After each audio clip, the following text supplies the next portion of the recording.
आखि देखाई पाखे आसुछि बात्या आम्फान समुद्र मझिरु सुसु गर्जन करी माड़ी आसुछि महाबात्या। तेबे एहार प्रभाव रे गतकाली मध्यरात्रि आरंभ हो जाइछि ओडिसा रे प्रबल वर्षा सांगकु भयंकर पवन।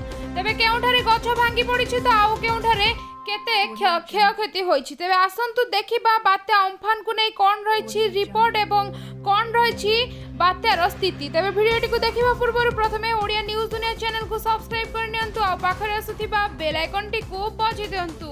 तेबे राज्य रे बात्या अम्फान तांडव आरंभ करिछि एवं गतकाली रातिरु सारा राज्य रे प्रबल वर्षा सहित पवन देखा देइछि।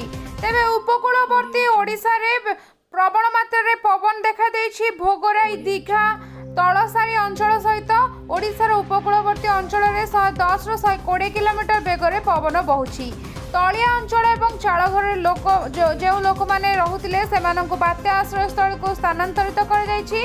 तेबे आंचलिक पाणीपाग विज्ञान केंद्र निर्देशक HR विश्वास को कहवा मुताबक पारादीप रे पाखापाखि 50 मिलीमीटर वर्षा रेकर्ड होइछि। पुरी रे 30 रु 35 मिलीमीटर वर्षा रेकर्ड होइछि। भुवनेश्वर रे 15 मिलीमीटर वर्षा रेकर्ड होइछि। उपकूल रे पवनर तीव्रता अधिक रहिछि। उपकूल जिला गंजाम गजपति जगतसिंहपुर रे घंटा प्रति 70 रु 80 किलोमीटर बेगरे पवन बहुछि। तेबे आज केन्द्रापड़ा जगतसिंहपुर कटक रे प्रबल वर्षा हेबो एवं यह सहित बालेश्वर मयूरभंज भद्रक रे पवन वर्षा बढ़ी। तेबे पारादीप ठारू एही बात्या अम्फान 180 किलोमीटर दूर रे अछि एवं आउ किछि समय मध्य रे ओडिशा निकट रे गति करिबा एही बात्याटी। तेबे बात्या अम्फान फोनी परी शक्तिशाली भयंकर न होइथिले मध्य तथापि मध्य एही बात्या रो प्रभाव अधिक देखिया को मिली। तेबे आपणक अंचल रे बात्या अम्फान केते मात्रा रे प्रभाव पकेछि एवं कोन रहिछि स्थिति हमकु कमेंट माध्यम रे जणाइ दियंतु।